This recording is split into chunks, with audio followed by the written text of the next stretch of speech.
നിങ്ങളുടെ ഇഷ്ട പരമ്പരകൾ എക്സ്ക്ലൂസീവായി സൺ നെക്സ്റ്റ് ആപ്പിലൂടെ തികച്ചും ഫ്രീ ആയി ഇപ്പോഴേ ആപ്പ് ഡൗൺലോഡ് ചെയ്യൂ. എന്നാ നീയും കൂടി വാ, നമുക്ക് രണ്ടുപേർക്കും കൂടി പോയി സെലക്ട് ചെയ്യാം. ഞാൻ വരുന്നില്ല. നല്ല മെറ്റീരിയൽസ് തെരഞ്ഞെടുക്കാനേ നിന്റെ അത്ര കഴിവൊന്നും എനിക്കില്ല. അതും കുഴപ്പമില്ല. വിമലയും കൂടെ വാ, നിങ്ങളുടെ രണ്ടുപേരുടെ സെലക്ട് ചെയ്യും. ഞാനിപ്പോ വരാം സർ.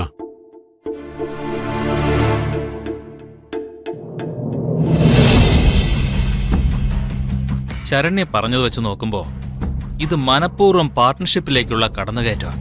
അത് കൃത്യമായിട്ട് എനിക്ക് തോന്നി സർ. ഞാനത് മുഖത്ത് നോക്കി പറയുകയും ചെയ്തു. ഈ പറയുന്ന രവിചന്ദ്രന്റെ സ്റ്റാഫായിട്ടല്ല മകള് വരുന്നത്, ഒരു സൈലന്റ് പാർട്ട്ണർ എന്ന തരത്തിലാണ്. അതാ എന്റെ സംശയം കൂട്ടിയത്. പാർട്ട്ണർഷിപ്പ് ഡീഡിൽ അങ്ങനെ മറ്റൊരാൾക്ക് കടന്നു കയറാൻ പറ്റില്ല. ഈ ബാങ്കിംഗ് സംവിധാനം എങ്ങനെയാ ശരണ്യ, അത് ചോദിച്ചോ? സാറ് ക്യാഷ് ട്രാൻസാക്ഷന്റെ കാര്യമാണോ ചോദിക്കുന്നത്? എന്തായാലും രവിചന്ദ്രനും വാസുദേവനും ക്യാഷിന്റെ ഒരു ബാലൻസ് ഷീറ്റ് ഉണ്ടാവുമല്ലോ, അതൊരു ജോയിന്റ് അക്കൗണ്ടിലാവാനല്ലേ സാധ്യത? ഉറപ്പായിട്ടും അങ്ങനെ തന്നെയായിരിക്കും. നന്ദന്റെ അച്ഛൻ അല്ലാത്ത തരത്തിലുള്ള മണ്ടത്തരങ്ങളൊന്നും ചെയ്യുമെന്ന് എനിക്ക് തോന്നുന്നില്ല. ഓക്കെ, അതങ്ങനെ തന്നെ ഇരിക്കട്ടെ. ഇപ്പൊ ഈ രവിചന്ദ്രൻ മകളെ കൂടി ബിസിനസിന്റെ ചുമതലകളെ ഏൽപ്പിക്കുമ്പോ ഈ ജോയിന്റ് അക്കൗണ്ട് 2 പേരിൽ നിന്നും 3 പേരിലേക്ക് ഷിഫ്റ്റ് ചെയ്യുമോ എന്നറിയണം. അത് ഞാൻ ചിന്തിച്ചു സർ. എന്റെ സംശയം ഞാൻ ചോദിക്കുകയും ചെയ്തു. അതിന് പക്ഷേ കൃത്യമായ ഒരു ഉത്തരം തരാൻ അവർക്ക് കഴിഞ്ഞില്ല. അപ്പൊ സൂക്ഷിക്കണം. 3 പാർട്ട്നേഴ്സ് ആയിട്ടാണ് എഗ്രിമെന്റ് വയ്ക്കുന്നതെങ്കിൽ ബിസിനസ്സിൽ ഇറക്കിയിരിക്കുന്ന ക്യാപിറ്റൽ ഫണ്ട് 3 ഷെയർ ആയിട്ട് പോകും. എന്നുവെച്ചാ വാസുദേവിന്റെ മുടക്കുമുതലിന്റെ പ്രോഫിറ്റ് സഹിതം 3 ആയിട്ട് പോകും. അതായത് 3-ൽ 2 ഷെയറും രവിചന്ദ്രന്റെ മകളുടെയും പേരിലാവും. ഒരുപക്ഷെ ബിസിനസ് മൊത്തമായിട്ടും വാസുദേവന്റെ കയ്യിൽ നിന്ന് പോകാനും മതി. ഇപ്പൊ എന്താ ഒരു സൊല്യൂഷൻ? വേറൊന്നും ചിന്തിക്കാനില്ല. പുറത്തുനിന്ന് ഒരാൾ പാർട്ട്ണർഷിപ്പിലേക്ക് കടന്നു വരാൻ സമ്മതിക്കാതിരിക്കുക, അത്തരം ഒരു എഗ്രിമെന്റിലും സൈൻ ചെയ്യാതിരിക്കുക. എക്സ്ക്യൂസ് മീ,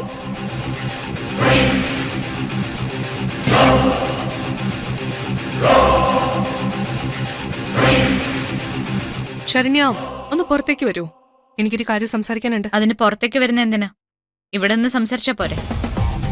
വെറുതെ സംസാരിക്കാൻ വന്നതല്ല ഞാൻ, എനിക്കൊരു സീരിയസ് മാറ്റർ സംസാരിക്കാനുണ്ട്.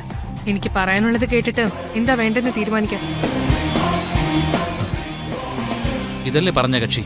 അതെ, രവിചന്ദ്രന്റെ മകൾ ദിയ. എന്തായാലും ചെല്ല്, എന്താ കാര്യമെന്നറിയാലോ. ഒരു ഭീഷണിക്ക് വഴങ്ങണ്ട. ഇവിടെ നിയമവും കോടതിയൊക്കെ ഉള്ളതാണല്ലോ.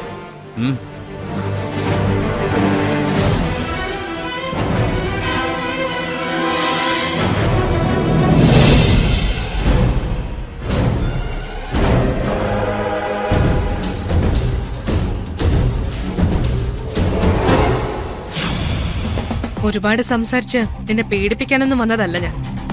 ചില കാര്യങ്ങൾ പറഞ്ഞു കേൾപ്പിക്കണമെന്ന് വിചാരിച്ചു. നീ പറഞ്ഞാൽ ഉടനെ പേടിച്ച് വിറയ്ക്കുന്ന ഒരാളല്ല ഞാനെന്ന് ഇത്രയും കാലം കൊണ്ട് മനസ്സിലായില്ലേ നിനക്ക്? ആയി, നീ നല്ല ഒന്നാന്തരം പെണ്ണ. അതുകൊണ്ടാണല്ലോ നന്ദനെ എന്നിൽ നിന്ന് ഈസി ആയിട്ട് അടർത്തിയെടുത്തോണ്ട് പോയത്. ഇതൊക്കെ പറഞ്ഞും പറയാതെ ഒരുപാട് തവണ ഞാൻ അറിഞ്ഞ കാര്യങ്ങളാണ്. അതിനൊക്കെ കൃത്യമായ മറുപടിയും ഞാൻ പറഞ്ഞിട്ടുണ്ട്. ഇനി പുതിയതായിട്ട് എന്തെങ്കിലും പറയാനുണ്ടെങ്കിൽ പറയാം. ഒരുപാട് വെല്ലുവിളികൾ കൊണ്ട് ദീർഘിപ്പിക്കാതിരുന്നാ മതി. ഈ നിലപാട് കൊള്ളാം. അല്ലെങ്കിലും പറയുന്നതിനേക്കാൾ പ്രവർത്തിക്കാനാണ് എനിക്കിഷ്ടം. ടു ബി ഫ്രാങ്ക്, ഞാൻ പറയാം ശരണ്യ, ഈ ആണുങ്ങൾ എപ്പോഴും പൂക്കളെ തേടി പോകുന്ന വണ്ടുകളെ പോലെ. നന്ദന്റെ സ്വഭാവത്തിലും അതില് വ്യത്യാസമൊന്നുമില്ല. പലതും നിനക്കറിയാവുന്നതിനേക്കാൾ കൂടുതൽ എനിക്കറിയാം. ഞാൻ പറഞ്ഞല്ലോ ദിയ, ഇത്തരം കുറ്റങ്ങളും കുറവുകളും കേൾക്കാൻ എനിക്ക് താല്പര്യമില്ല. എന്റെ ഭർത്താവിന്റെ സ്വഭാവം എന്തായാലും എങ്ങനെയായാലും അത് സഹിക്കാനും ഏത് സാഹചര്യത്തെയും ഫേസ് ചെയ്യാനും ഉറച്ചു തന്നെയാ ഞാൻ ഈ താലി അണിഞ്ഞത്. അതുകൊണ്ട് വില കുറഞ്ഞ ഈ വാക്കുകള് എന്റെ അടുത്ത് വേണ്ട. മറ്റൊന്നും പറയാനില്ലെങ്കിൽ ഞാൻ പോവാ, തിരക്കുണ്ട്.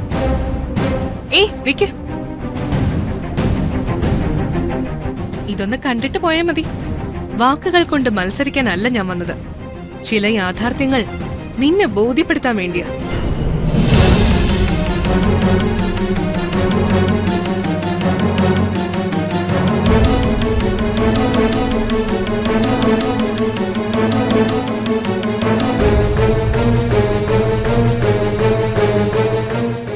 ആദ്യമേ ഞാൻ പറഞ്ഞതല്ലേ നീ പേടിക്കണ്ടെന്ന്.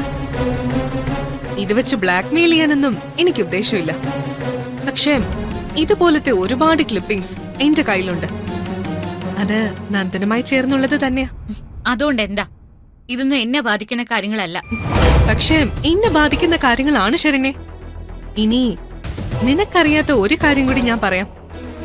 ഈ വീഡിയോ ഷൂട്ട് ചെയ്തത് ഞാൻ നന്ദനോട് പറഞ്ഞിട്ടുണ്ട്, കാണിച്ചു കൊടുത്തിട്ടുമുണ്ട്.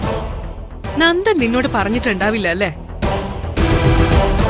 എനിക്കറിയാം, പറഞ്ഞിട്ടുണ്ടാവില്ല. അങ്ങനെ പറയാത്ത എത്രയോ കാര്യങ്ങള് നന്ദൻ മനസ്സിൽ ഒളിപ്പിച്ചു വെച്ചിരിക്കുന്നു. എന്തെങ്കിലും ഒളിപ്പിച്ചു വെച്ചിട്ടുണ്ടെങ്കിൽ തന്നെ അത് ചികഞ്ഞു നോക്കാനൊന്നും എനിക്ക് ഉദ്ദേശമില്ല. അതുകൊണ്ട് അനാവശ്യമായിട്ട് എന്റെ ജീവിതത്തിലേക്ക് കടന്നു കയറി വരണ്ട. അങ്ങനെ പറയരുത് ശരണ്യെ. ദാ ഈ നിമിഷം വരെ എന്റെ ജീവിതത്തിലേക്ക് കടന്നു കയറിയത് നീയാണ്. ഞാൻ ഇഷ്ടപ്പെട്ട നന്ദനെ നീ സ്വന്തമാക്കി. അത് ഞാനിപ്പോ അങ്ങ് സഹിക്കുക. പക്ഷേ എന്റെ അച്ഛന്റെ പാർട്ട്ണർഷിപ്പിൽ നീ കയറി തടയിട്ടു. ഒരാവശ്യമില്ലാത്ത കാര്യം അത്. ഇനി അത് ആവർത്തിക്കരുത്. ചുമ്മാ ഈ വീഡിയോ ക്ലിപ്പിംഗ്സ് ഒക്കെ വൈറലാക്കാൻ നിർബന്ധിക്കരുത്. അറിയാലോ, എനിക്കൊന്നും നഷ്ടപ്പെടാനില്ല. അതുപോലെ അല്ല നീ. പ്രൊഫഷൻ, ഫാമിലി, അങ്ങനെ ഒരുപാട് കമ്മിറ്റ്മെന്റ്സ് ഉണ്ട് നിനക്ക്. എന്നോട് മത്സരിച്ച് വെറുതെ ജീവിതം പാഴാക്കല്ലേ പെണ്ണെ. നീ ഓർത്തു വെച്ചോ, അന്തം വിട്ടാ എന്തും ചെയ്യുന്നൊരു സ്വഭാവം ഉണ്ട് എനിക്ക്.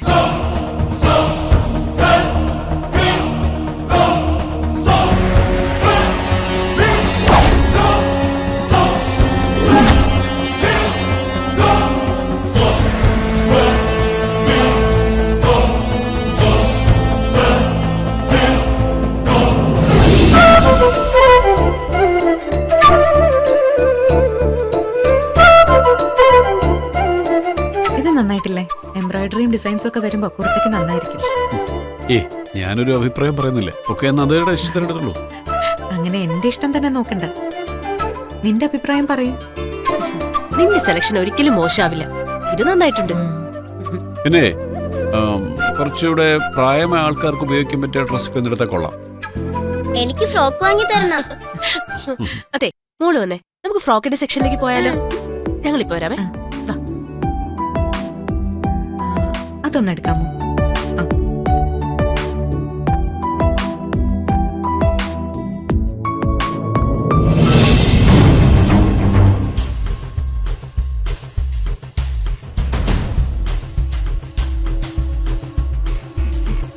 നിനക്ക് ഞാൻ സെലക്ട് ചെയ്ത് തരാം നല്ല ടീഷർട്ട്.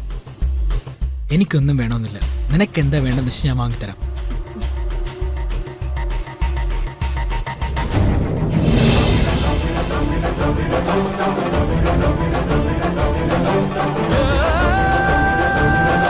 എന്താ നിരച്ച?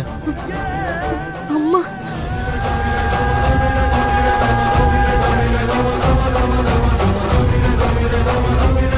അമ്മ മാത്രമല്ല, സന്തോഷ് സഹചാരിയായിട്ട് എപ്പോഴും അയാളെ കൂടെ ഉണ്ട്. അപ്പോഴേ ഞാൻ പറഞ്ഞല്ലേ, ഇപ്പം നിനക്ക് വിശ്വാസമല്ലേ? ഒഴിവാക്കാൻ പറ്റാത്ത ബന്ധമാണ് രണ്ടുപേരും തമ്മിൽ.